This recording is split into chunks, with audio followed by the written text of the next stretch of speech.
Hi everybody, welcome to this episode of Enlightenment Today. I'm Jason. Today we're going to speak about what it means to stink of Zen. Now, to stink of Zen is an idea in Zen Buddhism. So what it means is someone who stinks of Zen is too pious, too righteous, essentially a goody two-shoes. You know, we all know these sort of characters.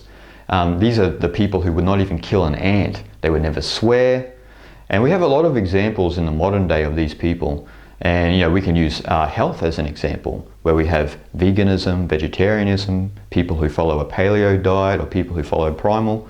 And most of these people associate to the group and they begin to think that their method is the right way and so forth and so on, which is a problem with most people. Which, you know, what happens when we associate to groups, we often think that's the way and everything else is wrong, which in itself is wrong.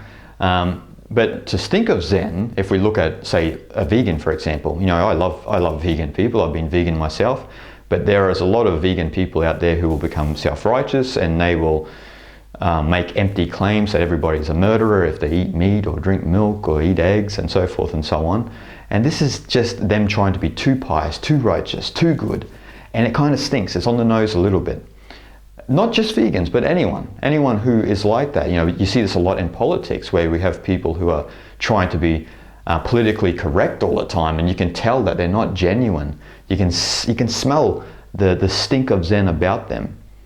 And when someone stinks of Zen, they often become a know-it-all.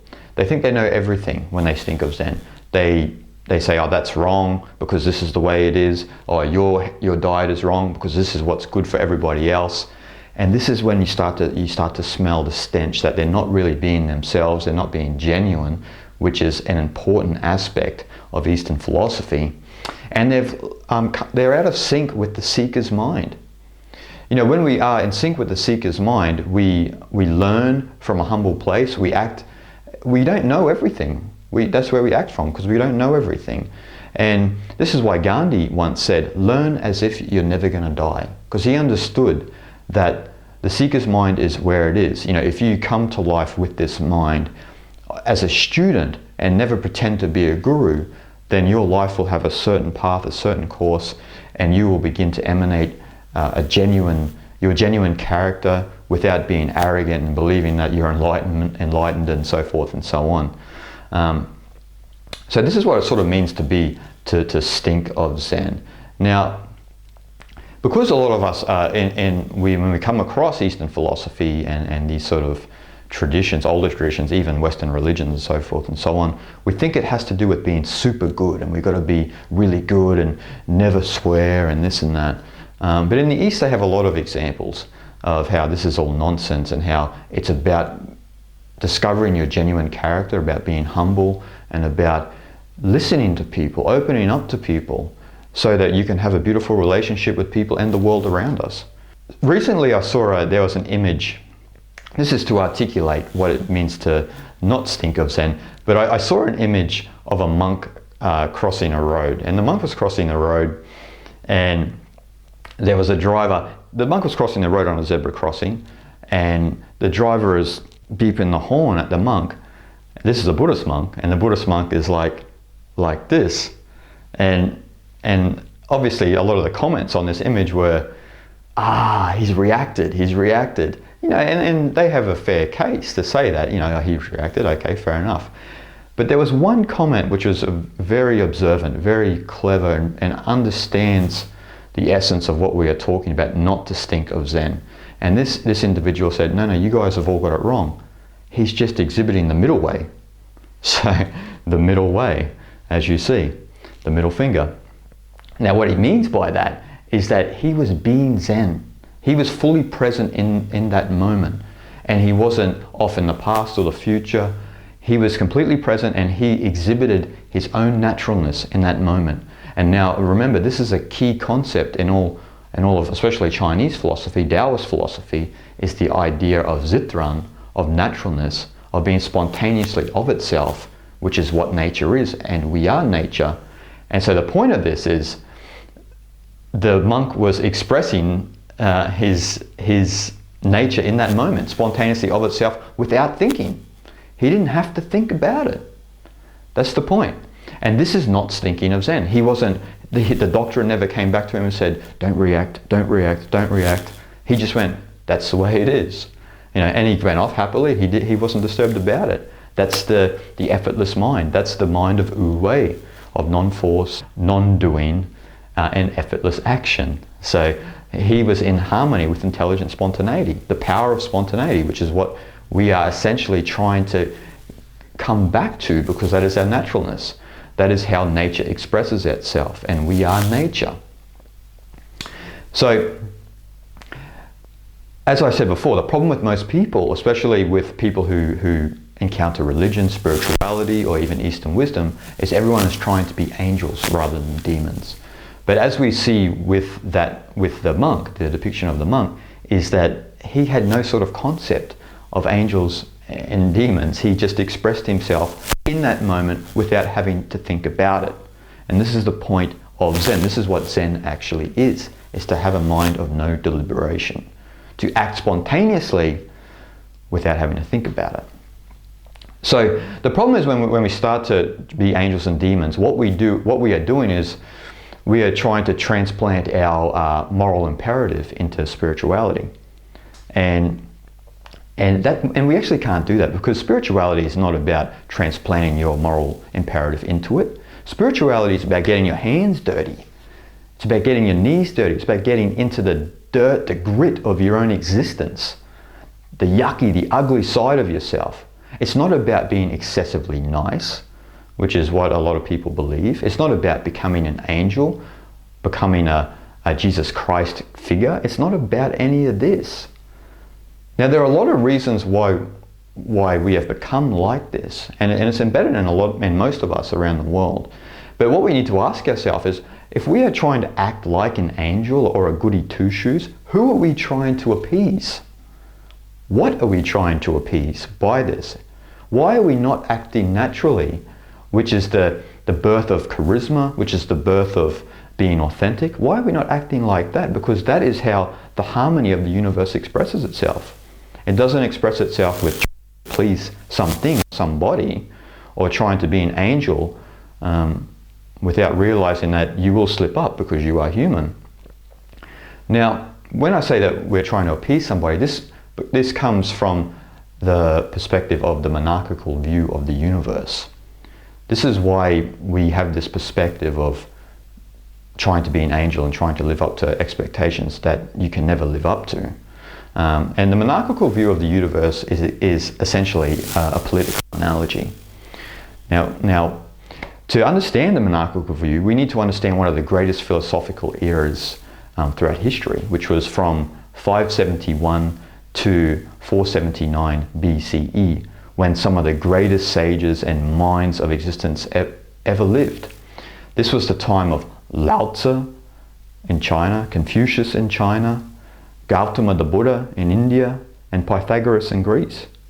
Now, these four, essentially at that time, had a general, somewhat similar view of the universe and the human being in relation to the universe and nature and so forth and so on. Different ways of expressing it, but they never thought that there was an element of separation between us and the universe and so forth and so on. There was always a focus on connectivity. But in that time, out of nowhere, came Darius I coming out of Persia.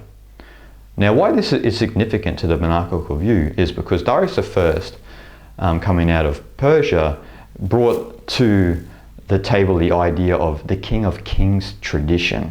Okay, so the King of Kings tradition is that there is an all-governing ruler, which began the birth of the monarchical view of the universe, where God is a king and we are the subjects to this king. Sigmund Freud thinks that this is actually older. He thinks the King of Kings tradition, or the monarchical view I should say, began at the time with Akhenaten in Egypt. But nevertheless, the evidence is pointing to Darius I, and Darius I began this King of Kings tradition, which is the God as a ruler or Lord of everything else, which is completely different to Eastern philosophy. We only have to read the Tao Te Ching, where the Tao Te Ching says, the Tao loves and nourishes all, but does not lord it over them. Meaning that the universe keeps balance without dissecting between what is good or bad, and we are all the children of the cosmos. We're as part of it, not separate from it. But the monarchical view, what this does is it disconnects us from the God or the universe, call it whatever you will, from nature, and then the idea of separation is born. So we are separate from God, the universe, and man is separate from nature. Humans are separate from each other. We are separate from animals, and so forth and so on. We can go down the line. And this is where it all started, because of the monarchical view of the universe.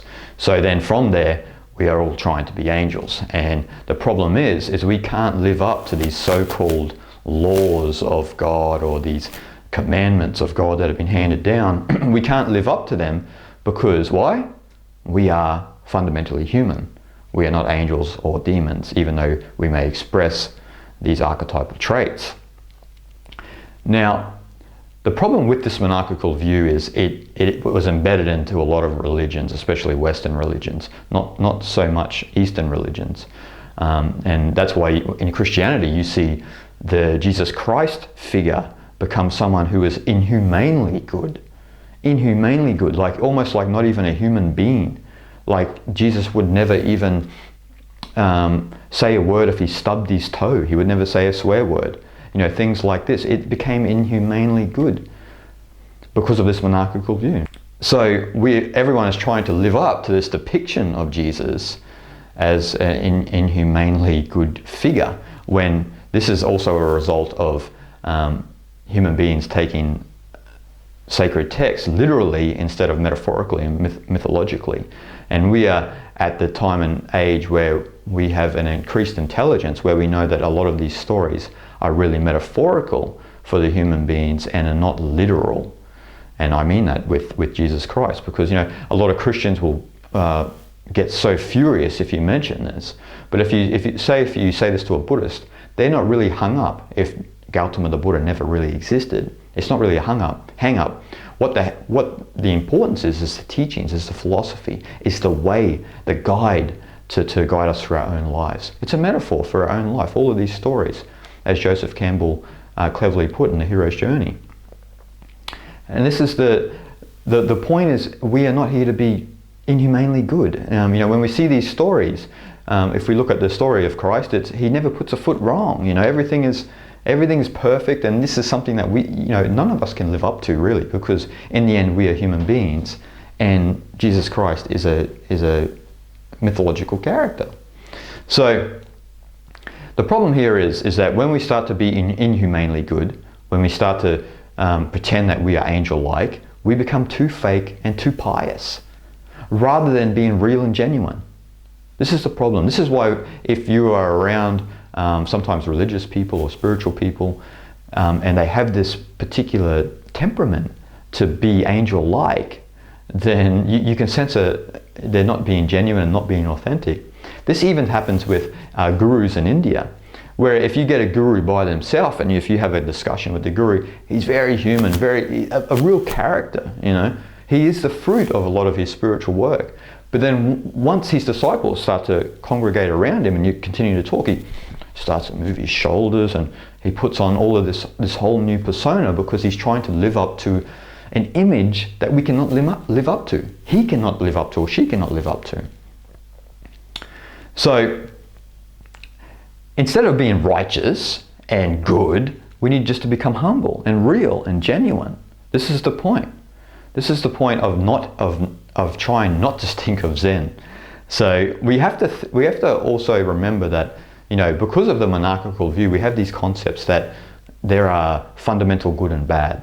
There are goods and bads in the world that are fundamentally there. But we are intelligent enough now to know that good and bad themselves are essentially subjective. They're not really fundamental. There is not an innate good and an innate bad of the society and so forth and so on, because everyone's point of view is different.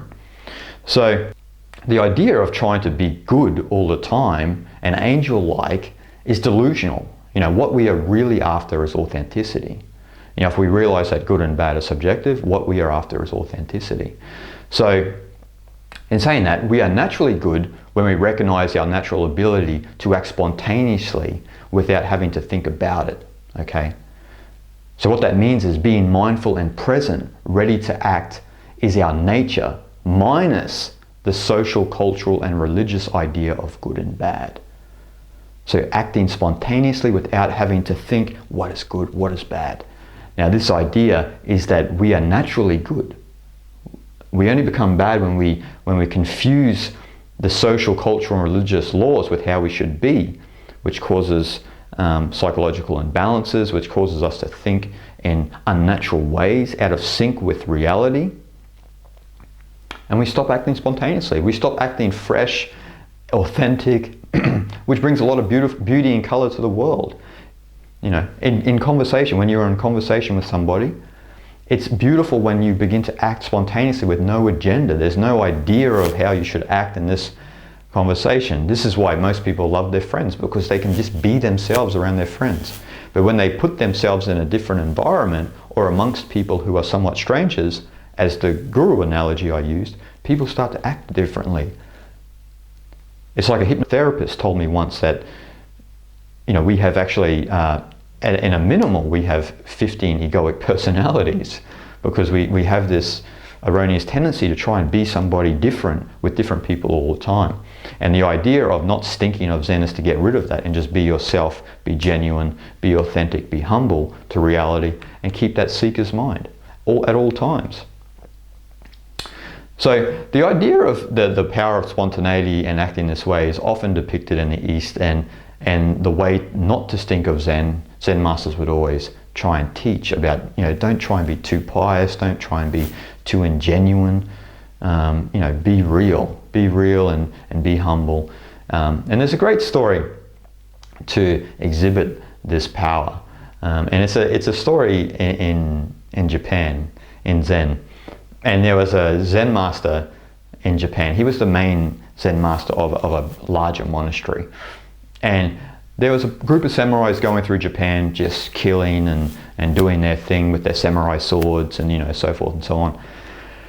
And so they knew that the samurais were coming, so everyone sort of in the monastery, the other Zen masters and disciples hid in the bushes, while the main Zen master of the monastery peacefully greeted the samurais at the gate. You know, he welcomed them. And the samurai, he didn't want any of it, and he just stabbed him straight through the gut and comes out the back. And then the Zen master's like, "Whoa!" like a big scream, like loud as you could hear. And he's dead. Anyway, after the experience, one of the disciples with another Zen master that was hiding in the bushes was saying, do you see? Even though he was our leader, he didn't understand Zen. He reacted. And then the other Zen master was like, completely wrong. He was being perfectly spontaneous and in harmony with the way nature is, and he expressed it in his fullest. He didn't have a problem about it. The pain was something he experienced spontaneously, and he expressed it. He expressed Zen fully, being Zen fully. And this is again corresponds to the other monk earlier that I talked about giving the finger. He had no problem with it. And this is the problem with a lot of people who come across spirituality in general, because people think that we are supposed to be like a stone Buddha, never move, never react to life, never have any fun. I'm going to just meditate forever. And that's all nonsense. We know that's all rubbish, because we are essentially human. So what the other Zen master was trying to tell the disciple is, you still don't understand what it is to be Zen. You don't understand it. Because a master is not at odds with their own humanity. That's the idea. They're not at odds with their own humanity. And what we are often doing is we are wrestling with our own humanity. We are trying to be angels or demons without realizing our own humanity, our own humility, and this is essentially who we are. Now, this doesn't mean that you lose your shit in every situation. It doesn't mean you get angry and you think, I'm just acting spontaneously. That's to miss the point. That's to miss the point completely. That's not naturalness. That's more to do with arrogance. What it means is about not being at odds with your own humanity. If there is a situation where it's better to be quiet, you will be quiet. If there's a situation that you get stabbed by a sword, which I don't wish upon you, we are all human, and being stabbed by a sword is gonna hurt. You can sit there as a stone Buddha as much as you want, but you will bleed to death. So this is the point. You are not at odds with your own humanity. And when you stink of Zen is when you are at odds with your own humanity. You're trying to be too cool for school, essentially. So what's the antidote to this? What's the opposite of stinking of Zen, having that stench? It's the perfection of Zen. Now, the perfection of Zen is to be perfectly, radically, and simply human. And that's it. Perfectly and radically and simply human. Let that sink in. That means we are not looking for enlightenment in the future. We're not having these vain ideas that we're going to levitate on a cloud. All of this is rubbish. The idea in the East is when you be perfectly and radically and simply human, you've got it.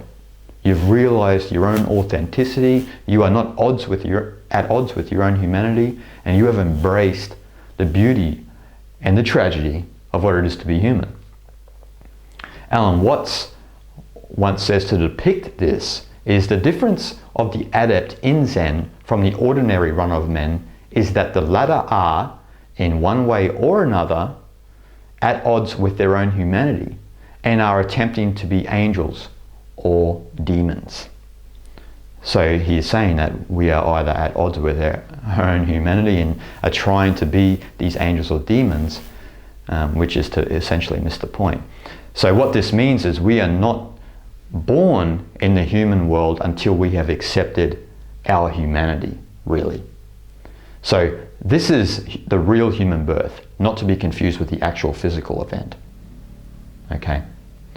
So that's the real human birth, of not becoming at odds with your own humanity, getting rid of the stench of Zen, and coming back to reality and being real, being genuine, but not being arrogant as well. You're still working on yourself.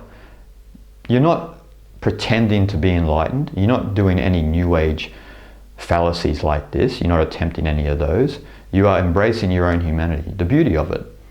So to not stink of Zen, we have to all get off our imaginary cloud that we think we know anything about the world, about ourselves, about other people, and we have to take the imaginary halo off. Stop trying to pretending to be like a Jesus Christ figure and embrace our own humanness. To understand really what the enlightenment of the East and a sage or any mystic in general is. Jump off the cloud, take the halo off, and embrace what it is to be in reality, as you are with everything else in unison. But in saying that, to be human is really, really radical. As Ikkyu once said, Zen Master Ikkyu, we eat, excrete, sleep, and get up. This is our world. All we have to do after that is to die. Thank you for watching today.